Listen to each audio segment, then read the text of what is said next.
Okay, so today I have this Logik L32LW783 32-inch LCD TV. However, made in Turkey. This is a Vestel set. And the fault today with the TV is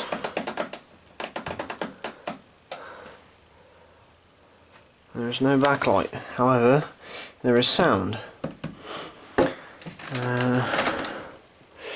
So there could be anything wrong with this. Power supply fault, not being able to supply the 24-volt rail. I've had it where the main board fails to give the backlight on signal, and inverter failure. Power cycle it really fast, still nothing. So I have to take the back off, and just for safety, in case it is a power supply failure, I have this supply which I refurbished, which is a 15-9. Basically recapped it and resoldered everything. So if it is a power supply fault, I can literally just change it over. If not, try and fix the original. So let's take the back of this TV off. One thing I noticed when I flip this TV over is how dusty it is.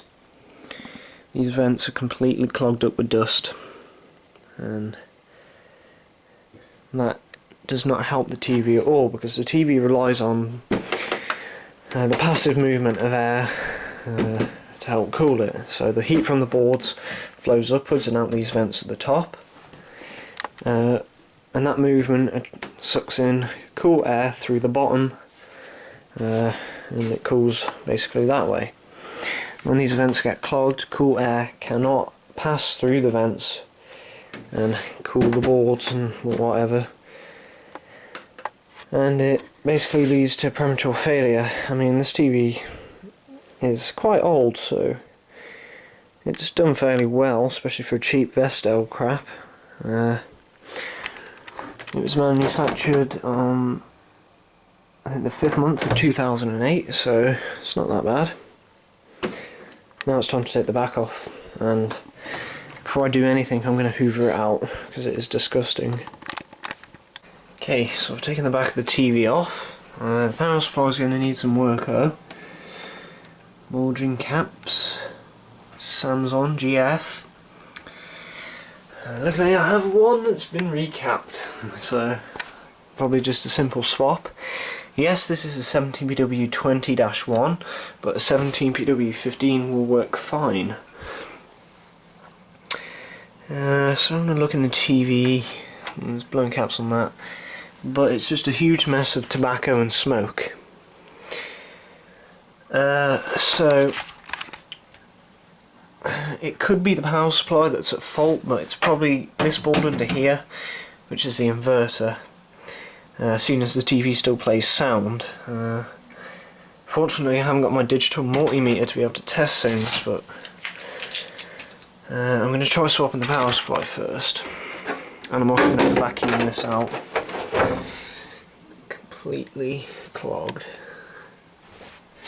I have OCD, so every TV I send out I have to, make sure it's fully clean and there's no smear marks on the stand or anything. So I'm going to vacuum this out and swap over the power board. Okay, so using my digital multimeter I was able to determine that the power supply and main board are actually working properly, but this inverter under here is at fault. Even with that power supply over there in place of this one, the backlight would not fire on. And I've found an old digital multimeter and I tested the backlight on signal, and that was present as well. So I know that the main board's telling the inverter to turn on and the power supply is giving the voltage, but the inverter is just either not receiving the power due to a blown fuse or something shorted on it. Now I don't think that any of the CFL lamps are at fault, because if that was the case the inverter would fire on, then the protection circuit would engage because it would have detected a change in the current due to a lamp being out, and then shut down. But it doesn't do that, it's just completely dead. So I'm guessing that something's gone short on this, probably one of the MOSFETs. It's normally cheaper to just replace the entire inverter.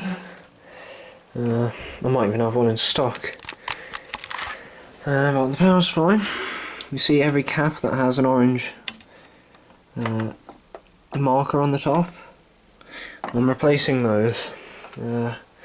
I could just stick that power supply in and be done with this TV, but I'd rather keep the original in there, as I know it works fine. Just has a few issues with caps.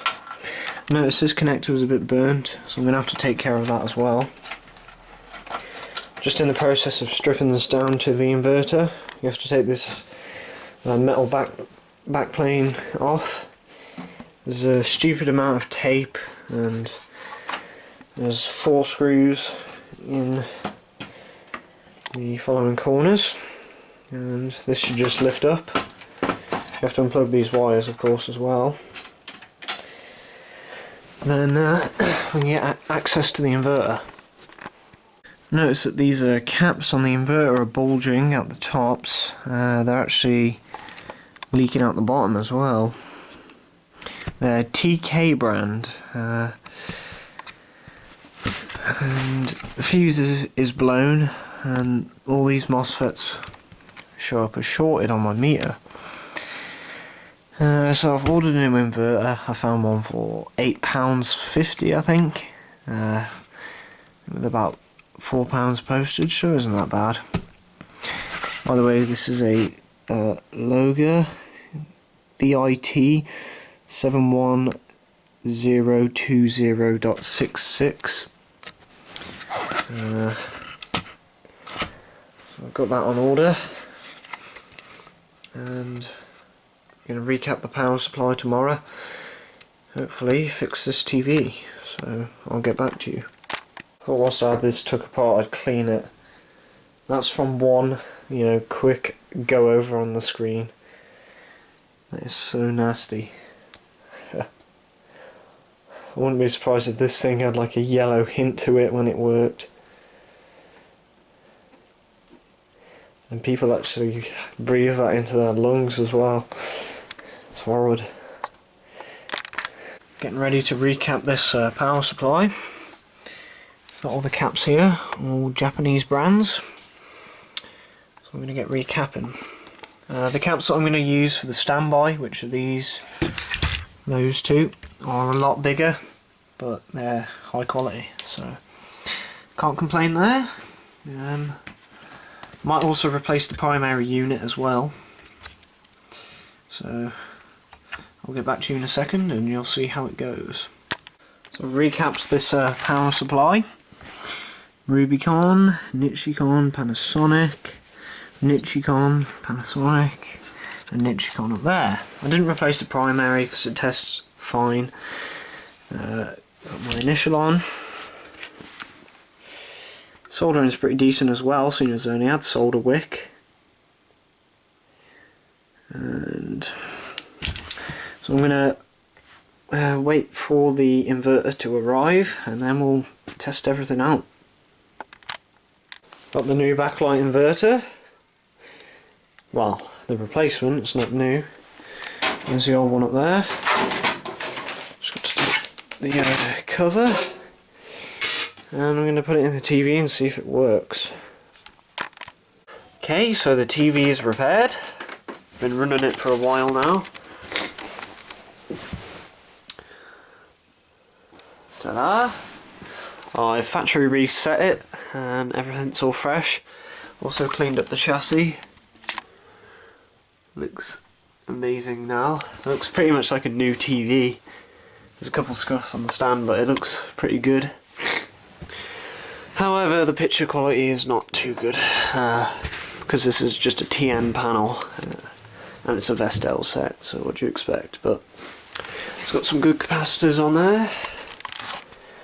And that's just a repair. And this inverter is a VIT 71020.66. So if you ever come encounter one of these, check those MOSFETs because there's several of them shorted. Thanks for watching, and see you in the next one.